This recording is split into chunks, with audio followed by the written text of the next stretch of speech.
So Neil Young was making a big deal about Joe Rogan having a podcast on Spotify. So I'm going to give him Donkey of the Day today because, well, he made a big deal about it. He was saying, like, basically, if you're going to have Joe Rogan on Spotify, interviewing doctors and putting out dangerous misinformation about the thing that we can't talk about right now. Basically, he's saying, like, how dare you guys have Joe Rogan on here talking about all this stuff that I don't agree with, he was saying, that goes against the mainstream narrative.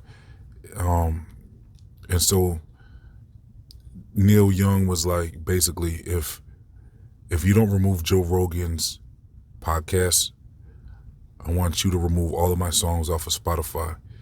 And so Spotify made a decision, and they said, okay, goodbye, Neil Young.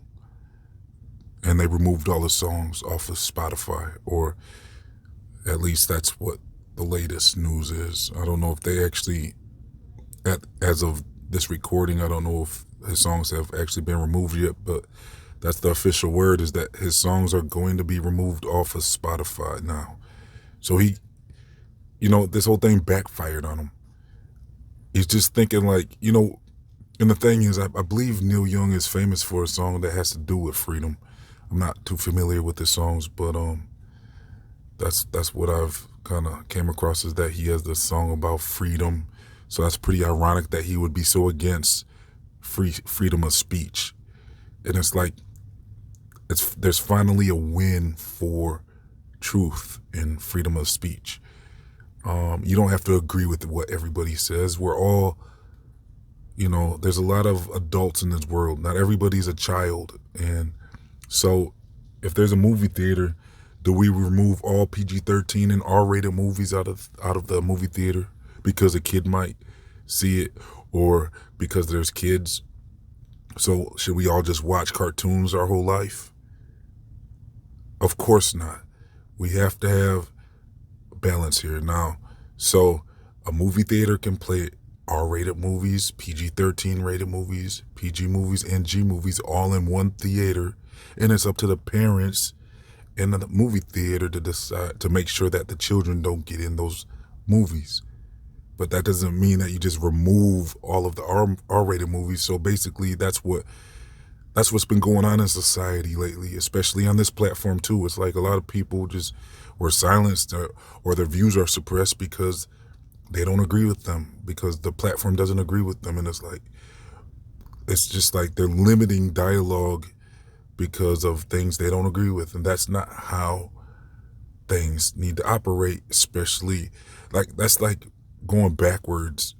That's basically going backwards. It's like we're at a point now with the internet where we have the freedom to share ideas and thoughts on subjects. And they're trying to take that back and say, they're trying to take us back to the 90s, the early 90s, when internet wasn't really around yet. They want to take it back to where it's just them saying whatever they got to say. So back in the early 90s and 80s, there was just like, and before that, there was just TV and newspapers. So they got all those years to just say what they want to say. The mainstream narrative was just that was like pretty much the only available option for anybody, unless you went out of your way to go to a library and find the rare books or whatever that could unlock a lot of the new information that was just not available. But when the internet came around, people were able to share ideas and thoughts, especially when video came around. And when video came around and podcasts, ideas and thoughts that were starting to evolve. Like, knowledge was increasing at a substantial rate. It was at that time, it was incredible. And then all of a sudden, around 2015 or 16 or somewhere around there, I believe it was around the time when Hillary Clinton lost, I heard that she blamed alternative opinions and she blamed like freedom of speech as to why she lost. She was blaming like people talking stuff and coming up with all these ideas. She was blaming Alex Jones and a whole bunch of people for their rhetoric about her, and she said that she thinks that had a significant impact on and blame that for why she lost. And so and they never look back. I mean, then all of the advertisers grouped up together, I believe with some of the big media companies like Wall Street, and I'm sure a lot of other big media was involved in this, and they all grouped together and got all the advertisers to pull their ads from this platform because they were saying their ads were running on videos that were inappropriate. And this platform went ahead and said, "Okay, you're right. We gotta make that money. So, we're gonna reduce the content that speaks, opinions outside of the mainstream narrative." And that's what they did. And my channel was affected. A lot of people's channels were affected. And so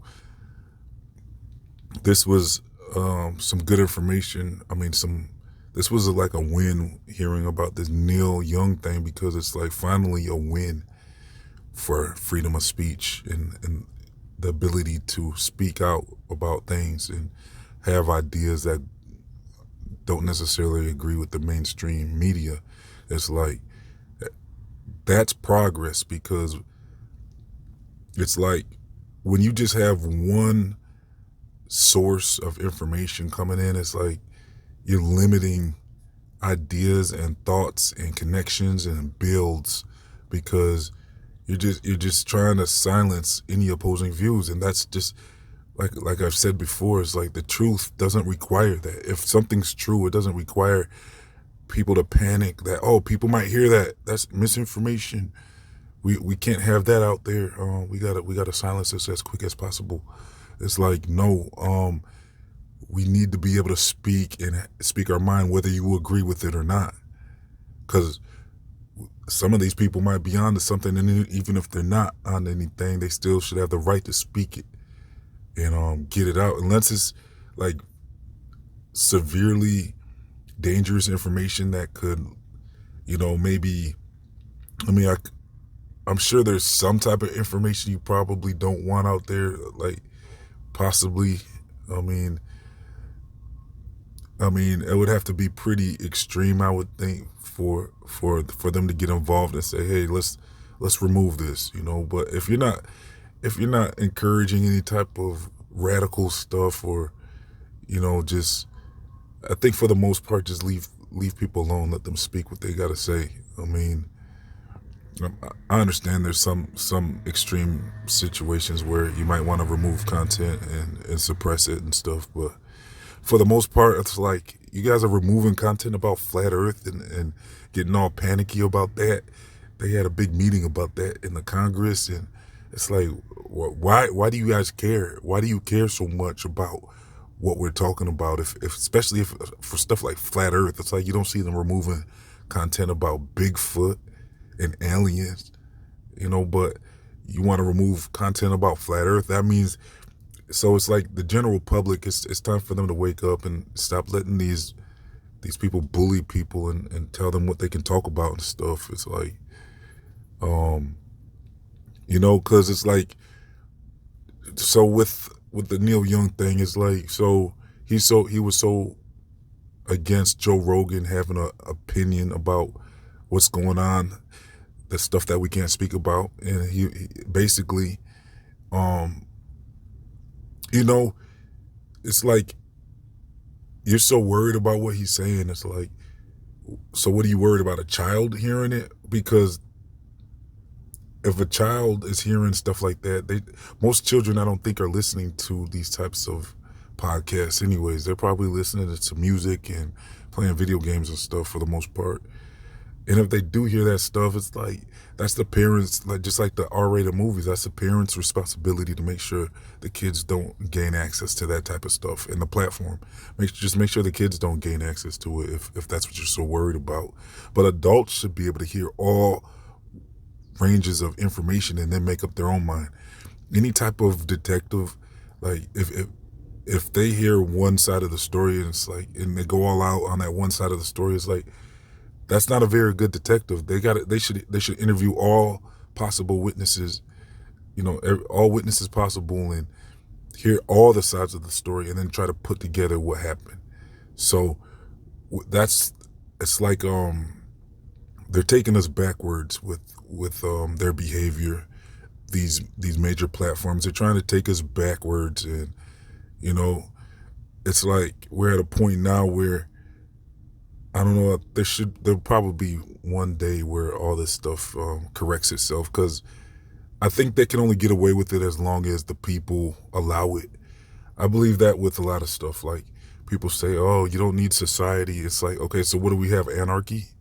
And I'm not saying anarchy is necessarily destruction, but it could be. I mean, anarchy could be bad. I don't know. I've heard some reports saying it wouldn't be as bad. People wouldn't just lose their mind just because there's no rules and people in charge anymore. But with the system we have now, it's like it's pretty corrupt right now, but it doesn't have to be. I mean, I remember saying, like, where's all the good people in power? Like, how is all this stuff? How are they getting away with all this stuff? And then every once in a while you'll see that good politician come around, like Ron Johnson, and he just had this round table the other day about the stuff that we can't speak of, and I see Senator Rand Paul going against Fauci, and I like seeing that stuff because it kind of shows me that maybe there is some good leaders that can come around, because it's like, first of all, they're supposed to be our servants. Like, just because this system is so corrupt right now, we had this discussion on my one of my other videos, but yeah, it's like, just because everything's corrupt doesn't mean it has to be like that or should be like that. The system should be here just to, like, basically build roads, keep the flow of goods and services coming, like food and water, roads, and like, if people like going to restaurants and stuff, you need some type of capitalism. Because who's gonna really be doing that stuff if there's no capitalism? So, I mean, I don't know if you have to just throw away everything, but I mean, I'm not really actually that opposed to it either. It's like, either way, but I just think the main thing is, if we are going to keep some type of organized system, because really an organized system is inevitable, you would think, especially when you got 7 billion people on this earth. I mean, what reality would evolve to this point without some type of organization? But that doesn't mean it has to be corrupt. And the only way a lot of this stuff, they get away with so much stuff, is because the people have become so passive and submissive. It's like they allow a lot of stuff to go on that shouldn't be going on when it comes to society and leadership. It's like people forget that they're really the servants of us and should be serving us to the max. And society should be serving humanity, not them ordering us around for every little thing and making rules for every little thing. So, yeah, basically it's up to us to stand up as people and stand up. And it's like, I don't know, it's like, really, they shouldn't be getting away with trying to silence us. It's just getting out of control, and it's really setting us back as far as progress is concerned when they do stuff like that. And I don't know the solution, but I salute to Spotify for standing up for freedom of speech. This platform should probably take notes and allow more diversity when it comes to opinions, and allowing our thoughts to, let's stop suppressing our thoughts. Like, they're trying to suppress our thoughts and keep us from saying stuff. They're so panicky about that stuff, and truth does not need that type of protection. Truth should stand on its own. And if you don't agree with people about something, that's fine. It's like, You don't have to agree with everything everybody says. That doesn't mean you need to suppress it. And it's like you're so worried about dangerous information. Well, what if people just don't believe everything you're saying in the mainstream? What if people should have the right to not believe you? It's like, don't worry about yourself. It's like you're saying that comply and everything will be fine. Well, the people that complied, is everything all fine now? Or is it still going on? So like maybe they're onto something, these people that are that you guys are silencing, or maybe they at least have a right to choose for themselves. If stop worrying about everybody, like worry about yourself. If stop worrying about like the people that don't comply. It's like let the people that don't comply just don't comply. That's their decision. Like stop trying to force people to do things. That's not your place. May the universe or may the may the consequences of their actions come back to them, hopefully, because you don't tell people what to do and what to think. That's not your place. So Neil Young, good riddance. If I almost feel like saying some profane words, because it's like get the F out of here, dude, because you're sitting here trying to silence people for their opinions and for not agreeing with the mainstream media. What if the mainstream media is corrupt? What if everything you heard was corrupt about a lot of stuff? That's kind of what the Ron Johnson roundtable was coming to the conclusion about. Like there's a lot of stuff that you've been that's been well, I'm not even gonna get into it. You're gonna have to check it out for yourself. But there's a lot of information that there's a reason why people don't trust a lot of the mainstream stuff. And if the mainstream wants to earn our trust, it's not by shutting us up and hiding our voices and opinions. That's supposed to earn your trust, and forcing people to do what you want and to agree with you, forcing people to agree with you. That reminds me of how the Roman Catholic Church was doing back in the day. So now it's like coming back full circle again, where they're trying to force our opinions and trying to tell us what we can and can't believe, and it's out of control. So yeah, salute to Spotify for removing Neil Young's music off of your platform. It's like let him go. He had no right to interfere with Joe Rogan and what who he's interviewing and what they're talking about. Most people that are watching the show want to hear a difference of opinion. They want to hear a second opinion, and they should have the right to hear a second opinion. And like I said with the detective example, it's like, what if you're gonna if there's witnesses and you just hear one witness, you just single out one witness to listen to, it's like you're just missing out on the bigger picture. You're not gonna be able to put the puzzle together because you're only listening to one person and one opinion. How about listening to the second, third, fourth, fifth, sixth, and seventh opinions, or whatever opinion you want to listen to? So look, I'm gonna get up out of here. I'll leave a link if you want to see more information about this Neil Young thing with Spotify. If you'd like to donate to the channel, I'll leave a link for that as well. You can donate as little as $1 to help keep things going here at Feed Your Mind. Thank you for tuning in. Please like, comment, share, and subscribe. This has been Feed Your Mind signing off.